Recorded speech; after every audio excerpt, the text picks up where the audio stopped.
Welcome to the 9642 podcast. This is your host, Mr. NumberNine. And this is The Fool. Your 96 best place to listen to... For 10 years. Yes, for our 10th season of our mostly up-to-date... And unqualified. And unrequested. Ramblings of the various issues in the world of sport. Or something like that.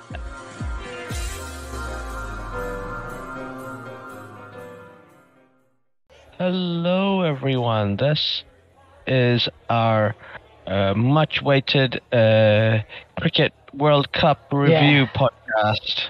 Yeah. Nothing like getting you into the summer than to finish a Cricket World Cup. Yeah, exactly.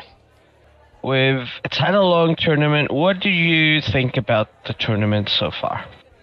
Because we've finished the group stage and we've had a lot of games.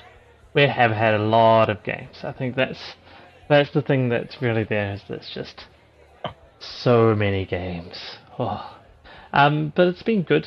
I mean, Afghanistan have been really awesome. Almost could have made it into the semi-finals. Yeah. Netherlands finished bottom but did better than expected, so that was good. Much better than expected, I think, yeah. Yeah. Because they beat South Africa? South Africa and Bangladesh. And Bangladesh, yes. So that's a really good showing.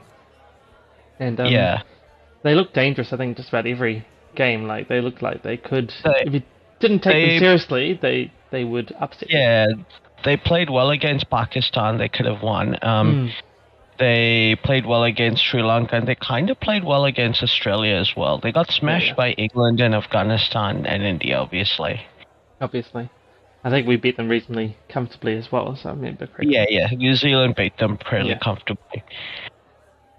But I think the team that's going to be really disappointed are Sri Lanka. Even though they didn't finish bottom, they missed out on the Champions Trophy. Yeah.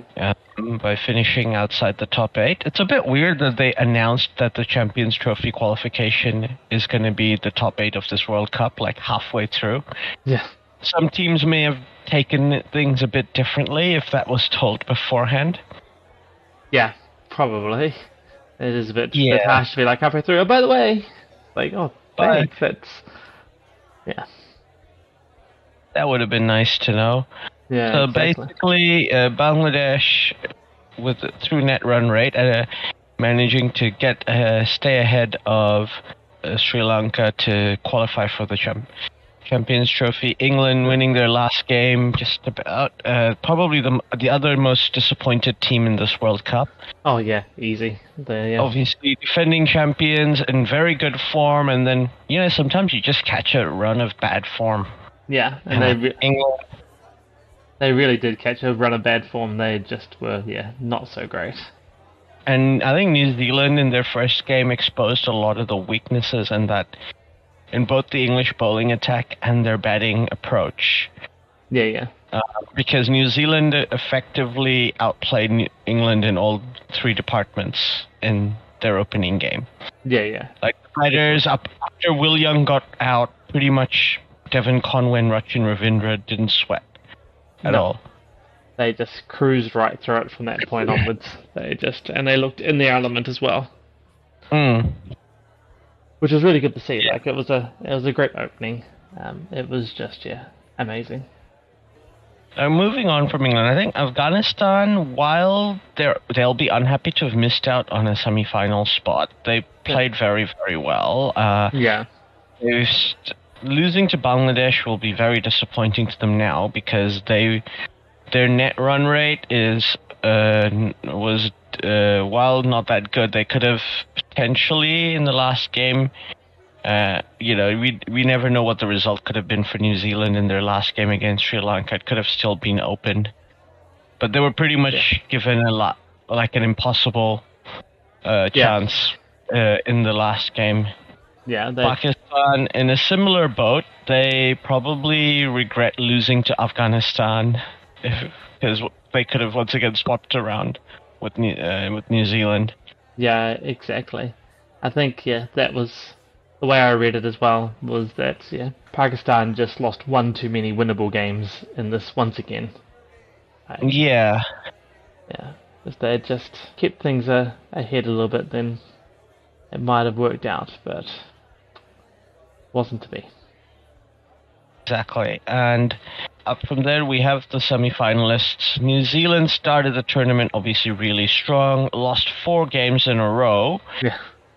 Like, against India, while they didn't play badly, India quite comfortably defeated New Zealand. New Zealand is still the only team, I think, to score the most number of runs against India. They've did it 290 odd. Yeah, I think so. So that's still a decent target, even if India got there quite quickly. Yeah. That's not a super easy target to chase down. And then they lost to Australia by the thinnest of margins. Oh, yeah, 5 runs. And there's like probably some players from the team are gonna look at that game with a bit of regret. Like Daryl Mitchell didn't need to try and hit the ball out of mid wicket after he'd already hit a 6. That over. Ditto Rachin Ravindra, the way he got out. But in the end, Jimmy Neesham once again is on the wrong end of a close game in the last ball. Gets run out. Then they lost, thrashed by South Africa. I think also like that was an opportunity. They should have made South Africa chase in that game. Because South Africa's batting lineup is probably is the weaker side of their team, and like we can get an early wicket or two, you can expose their batting lineup because it doesn't bat long. Though Quinton de Kock is obviously in very good form. At the moment. And New Zealand once again batted really well against Pakistan, but the bowling let them down. I mean, even before rain, Fakhar Zaman didn't look like he was going to get out. No. I mean, the problem with that game is the rain took away the chance for New Zealand to fight back, right, to turn it around, because there's still...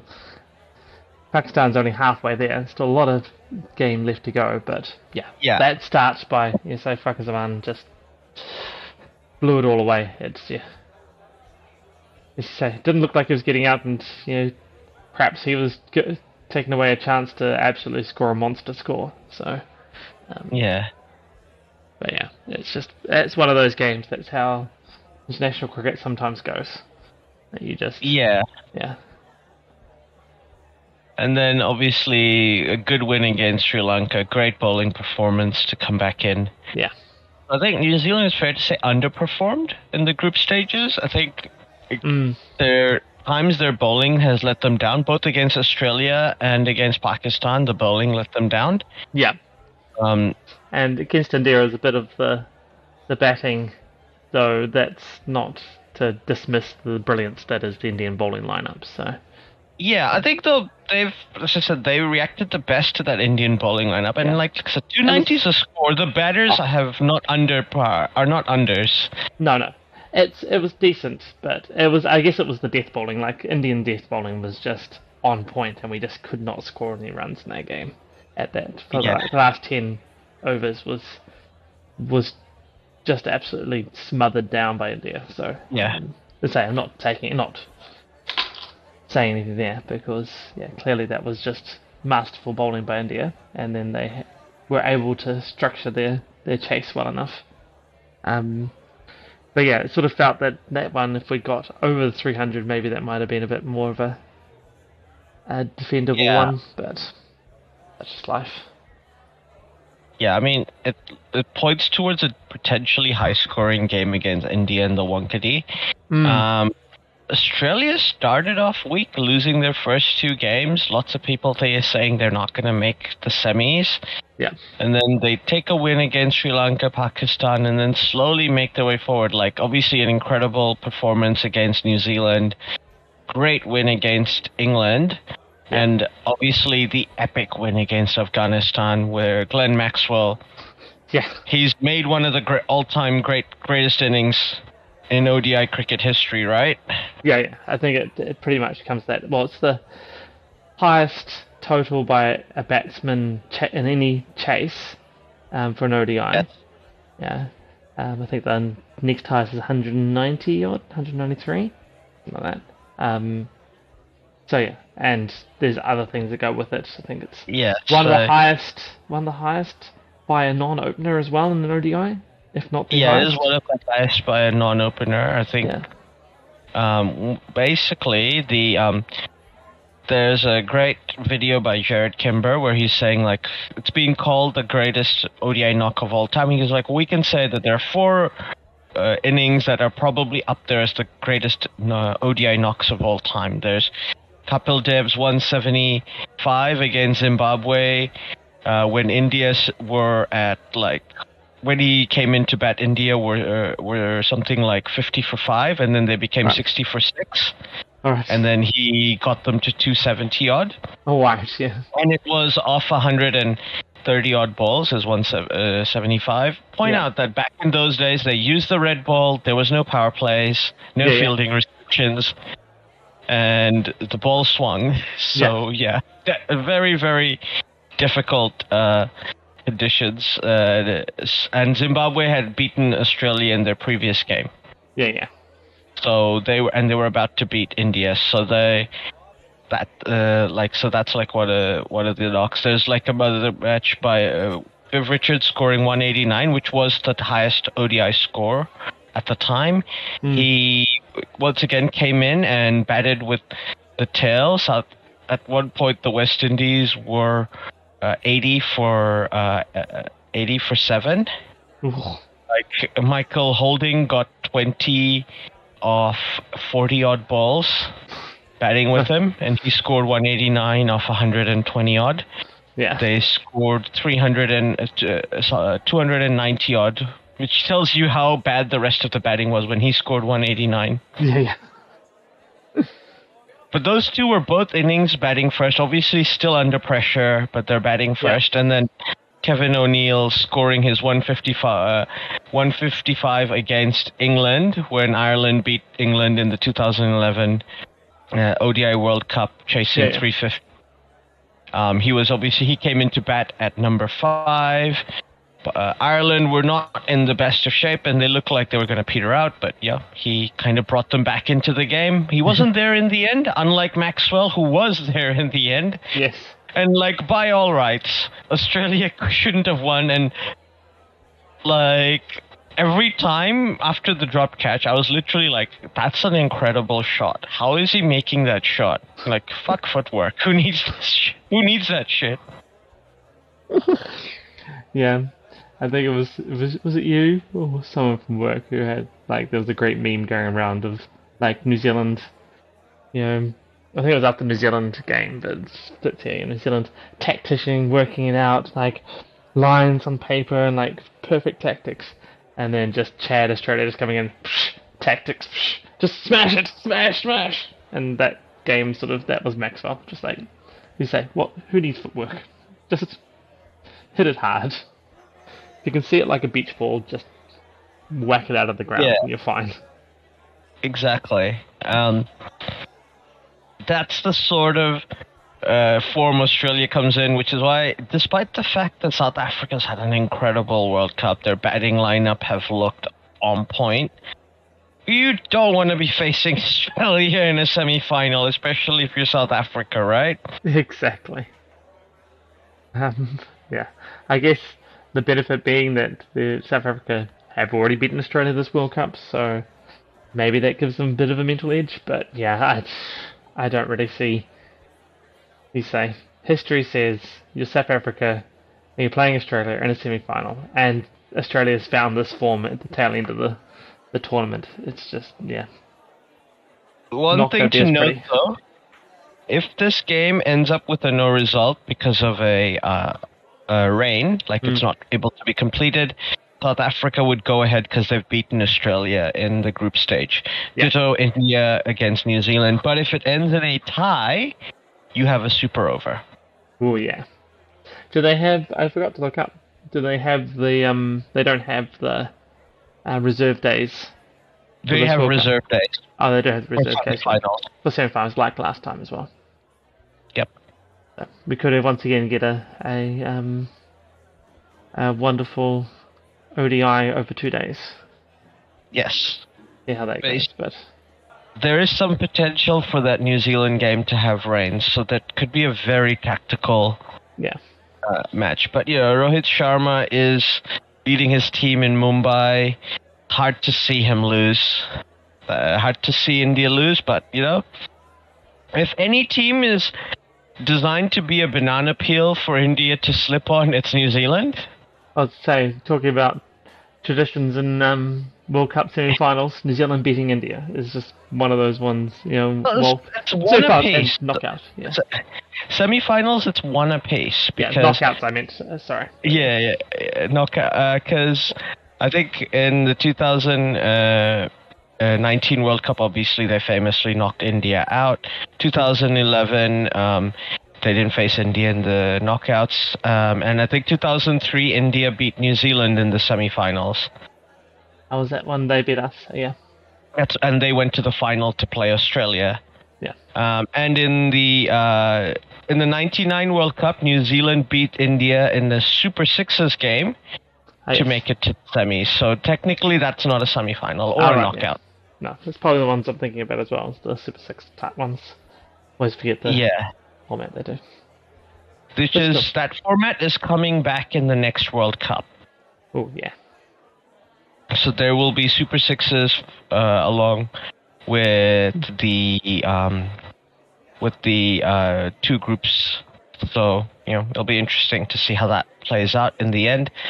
But New Zealand, though before this game, before New Zealand's game against India, India hadn't beaten New Zealand in an ICC tournament game since that 2003 World Cup game. All right. Also, I guess New Zealand did beat India in the finals of the 2000 Champions Trophy, which New Zealand won famously, and obviously they beat India in the 2021 Test World Championship final in Southampton. Famously, again. So I think our two semi-finals are pretty interesting storylines for both of them, really. The ghosts of '99 for South Africa, Australia, and I guess for India and New Zealand. It's basically like this is the friendly rivalry in world cricket. Like the two teams that seem to have a low-key sporting rivalry doesn't really have like the bad blood, but like it's still like intense games. Yeah, exactly. Like there's no you say bad blood in it, but it's still like super intense, super competitive. With both teams really wanting to get something out of it. Yeah. And I think like it's just a weird tradition. Like India travel to New Zealand and often do badly in tours here, like for test matches, and in New Zealand do the same thing in India. Yeah. So that part like somehow always ends up that way as well. But this is a tournament in India. Hopefully New Zealand will learn from their mistakes. So how do you see the lineup? Obviously, I think the top four kind of pick themselves, right? Probably, yeah. Top five, probably. Yeah. You've got your Conway, Ravindra, Kane, followed by Daryl Mitchell, Glenn Phillip, and Tom Latham. So that's your top six. Yeah. You've got a bit of off-spin bowling with Glenn Phillips in there. You've got some medium pacers with Daryl Mitchell, and some off-spin from left arm spin from Rachin Ravindra. Exactly. And you've got probably Mark Chapman coming in at number 7 is being what they're doing to be the other closer. So New Zealand has a lot of batting in that lineup. And then you've got Santner, who's had a good tournament. Yes, very good tournament. You've got Santner and Bolt, and here is the thing, because obviously Tim Southee's been okay. He's had to play the last game. I don't know. I think Matt Henry's out of the tournament. Matt Henry's out of the tournament, do you keep Southey, or do you take a punt on Kyle Jamieson? Oh, that is a. I think.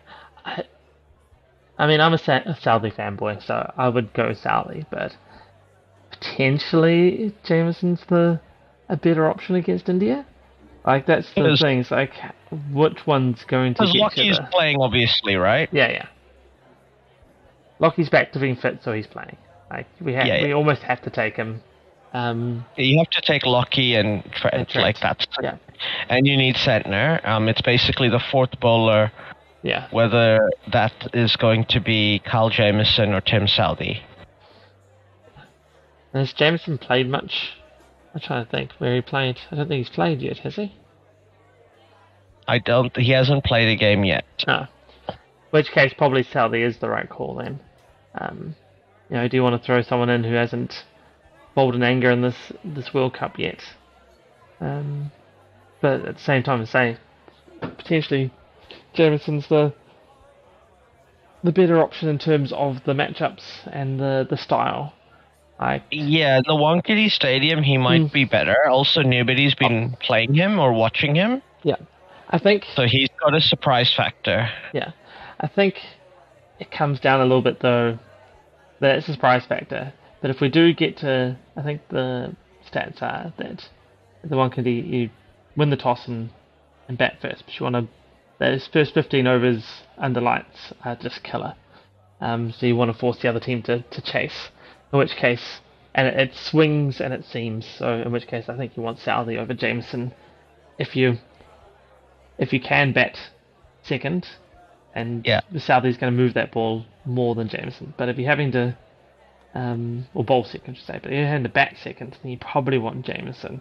You probably give you a bit more at the front end in bowling, and then potentially a bit better hitting further down the order as well, which you're going to have to get the most out of all the way down if you're batting second, because and he does famously get Kohli a lot, so that was my first thought, was that Jamieson tends to do really good against India, so that's from a matchup point of view. It seems that I think from the conditions it's probably Southey,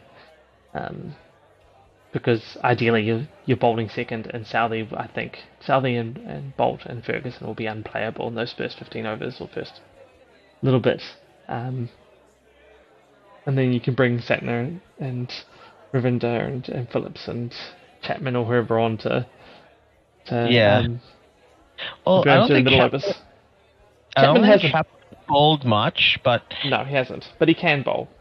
Yeah, he's had to bat more often than I thought he would, because he's batting obviously really low down the order.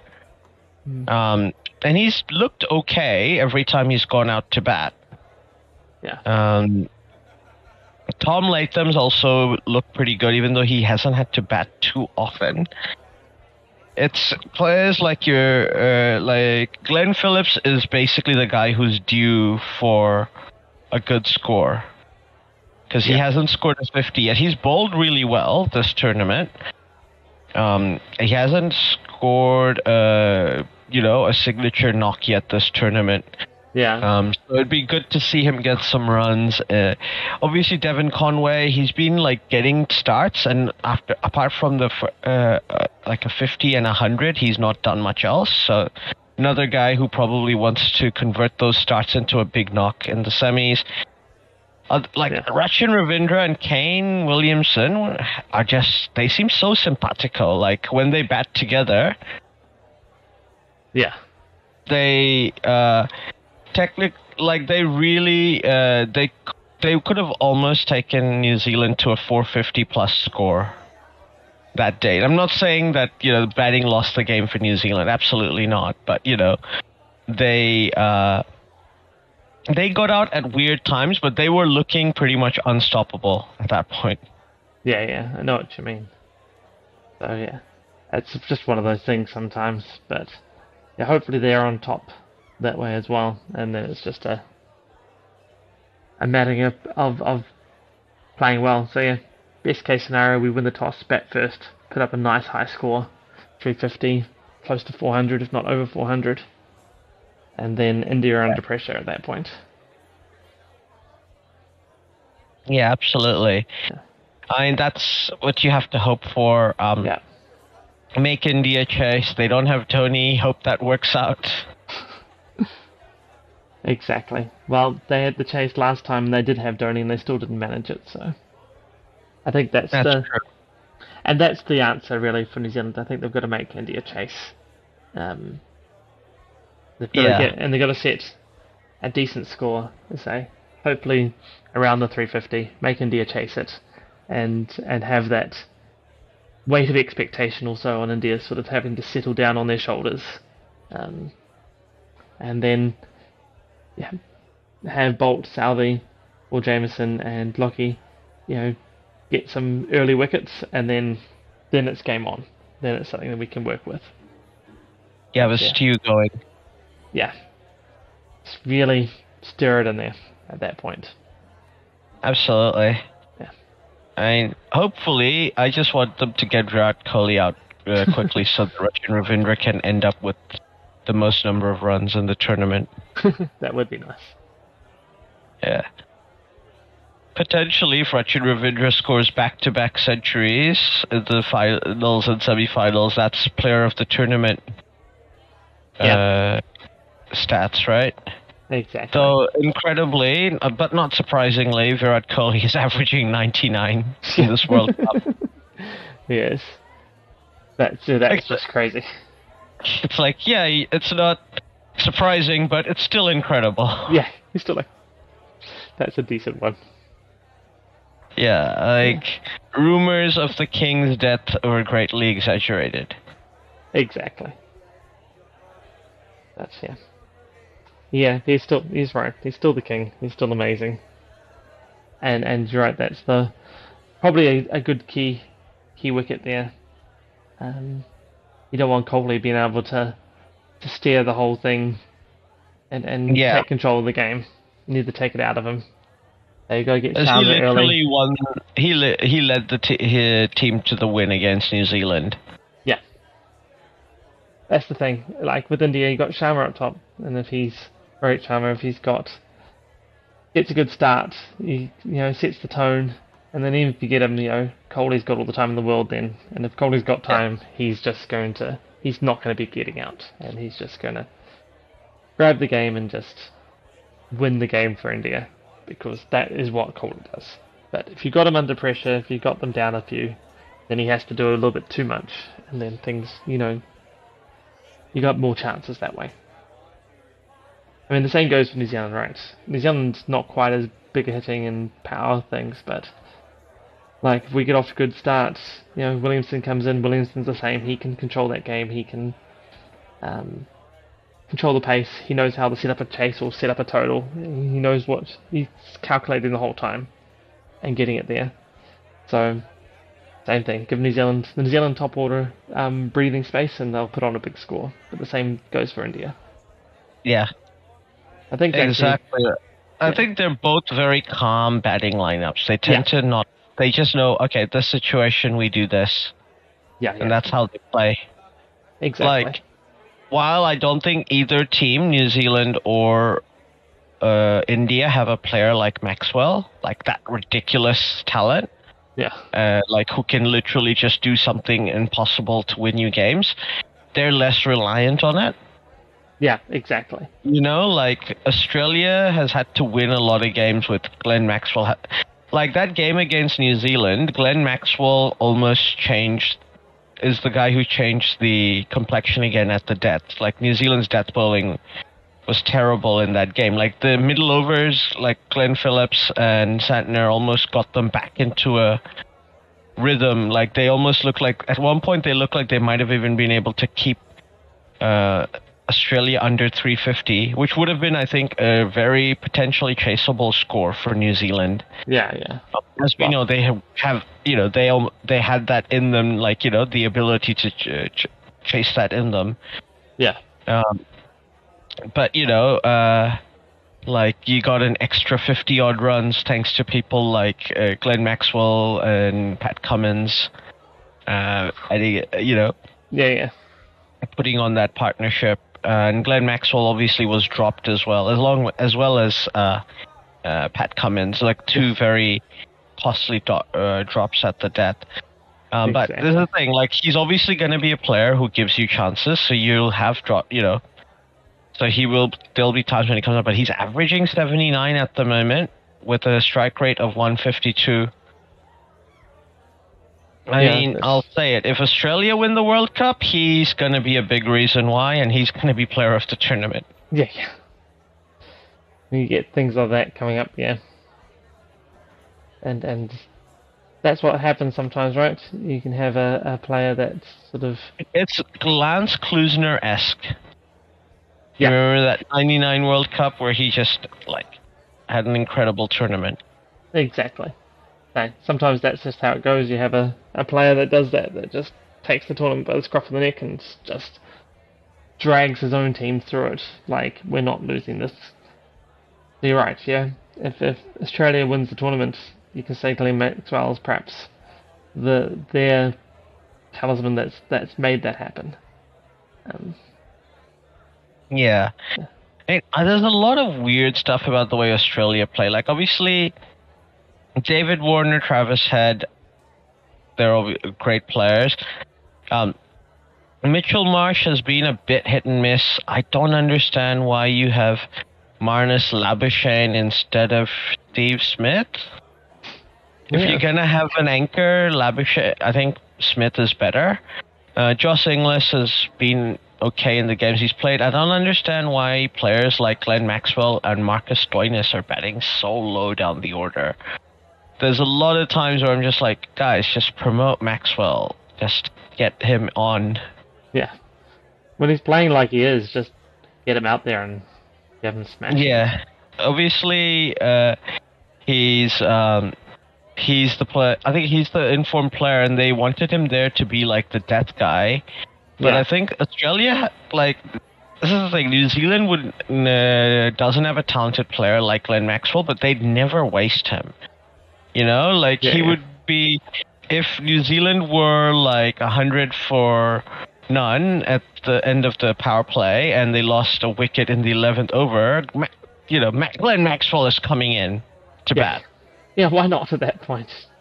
Like, we've got 40 more overs, but, what if we get 40 overs of Glenn? Like, that's just how that would play. Whereas Australia, like, yep, let's just save him for the end. Yeah. Like, it's like Glenn Maxwell comes from a long line of these Australian players whose talents don't get utilized by the team properly, like Andrew Simons or Dean Jones. Yeah. I mean, I feel like New Zealand used to do that a bit as well, going back, like late 90s, 2000s, where we had a formula and a plan, and that was what needed to happen. And then if things didn't quite conform to that, then they didn't really have a way out of that to adjust. And, well, it was probably end of the 2000s into the 2010s, and it was really Brendan McCullum, really, that's the catalyst for that change in New Zealand, to be like, nope, we roll the punches, and say, if we've got things are going well, put them to the sword, send out the power hitters early. If that's the way, say you're 150 odd, lose your first wicket, it's a good batting pitch. Send out the guys who are going to smash it out of the ground. Yeah. And if they get out, well, they got out. Then you can go back to the sensible batting and the accumulation. But if they don't, hey, you just piled on, another 50 or 100 runs in a short amount of time. This game's going to be yours to win. Yeah, exactly. And I think that's the, that flexibility is, I think New Zealand pretty much seem to have their record in tournaments that they do since 2011 World Cup, where it's because they're just always flexible. They're just always going to do what they think is the optimal move, not stick to what the plan was. Yeah, I mean, it's helpful. And they almost have to. Like, they almost have to, though, because New Zealand's not as talented and doesn't have the talent pool that the other big three nations have. Yeah, exactly. And we've also had, I feel, during that time, some of the more street smart and intelligent captains as well, and players. Like, Yeah. not even just a captain, I say captain, but that's really not giving the rest of the senior leadership, or just the whole team in general, enough credit there, because that's something, both McCullum and then Williamson have done, is that they, they rule, but they rule by committee as well. Like, there's always critical moments, there's always a bit of... room. There's always room for them to look at other people's ideas. Yeah. And they want that input. Exactly. As I say, they're looking for the most optimal solution to the problem, right? And you get that by a little bit of a committee, but also decisive action. So, what's the input? There's no question that the captain and the coach come up with ideas, but they look at everybody's feedback. But then the captain decides what to do. There's no question that it's up to the captain. Yeah, exactly. And it's this wonderful thing where, and that's been the similarity between the two of them, between Williamson and McCullum, even though they've had different personalities, different philosophies, and but just that ability to be like, oh, you think this, oh, that makes sense, oh, yeah, we're doing that, that's the plan, there it is. And they make those decisions nice and quick as well. They gather the feedback quick, they make the decision quick, and it works out.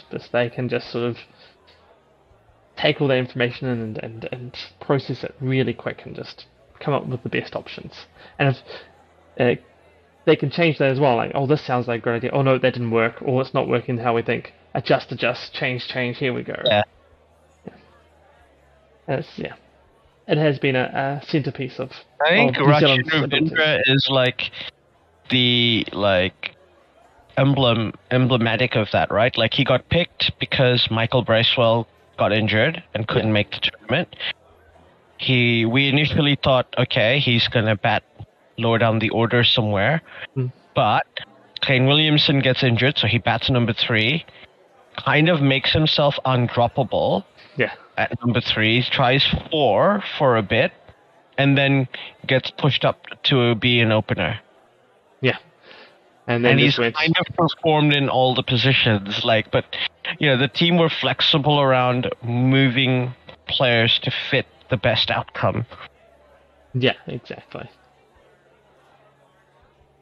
And with what we had as well, like looking at it and going, what resources do we have? How can we make this I think the best we can? I think of the teams in the World Cup, New Zealand has wasted their batting opportunities the least. Yeah. When New Zealand's underperformed with the bat, it's always been because the opposition bowling has been really good. Yeah. When the opposition bowling isn't good or is mediocre, New Zealand always cashes in. Yeah. And even when it's not good, New Zealand don't lose everything. They minimize their losses. Whereas, there's a lot of teams that are like, you could have gotten 400. Like, Australia at one point was like, you could have gotten 400. We almost cut you down to being below 350, and you ended up with, 388, Yeah. Really fought back into it. Yeah. Whereas they were 150 for none after 10 overs. They should have gotten 400 runs. That's an opportunity lost. Yeah. And so this is that's what New Zealand need to keep doing. I know that they're the favorites, and I do expect that they'll win. But I don't think it's a done deal. New Zealand are a team that can beat India, but it's not easy. Yeah, exactly. It's never going to be easy. I mean, you're facing an Indian team that's almost at their peak performance in India, in front of a massive crowd that's just going to be going nuts for India. And the best player in the world is on fire. Yeah, probably. Well, several of the best players in the world are on fire for India. Who am I talking about? Virat Kohli, Jasprit Bumrah, or Mohammad Shami? Yeah. Take your pick. Take your pick. Exactly. So I mean, it's peak India right now. They are playing 100%. Ridiculously well. They've got a really good outfit. Their batting lineup is scary. Their bowling lineup is just one of the best in the world. But you say, if you look at, like, if I look at the teams that were in the semi-finals, yeah, New Zealand's. I know we came fourth, slipped in at fourth, but probably looked the best against them. Probably the best option to beat them. So, Yeah. It's an awesome lineup. Absolutely. But yeah, I'm really looking forward to both games. They both promise to be crackers. Yeah. But I think that's all we have time for today. Thanks very much for listening, and look forward to hearing from you next time. Catch you next time.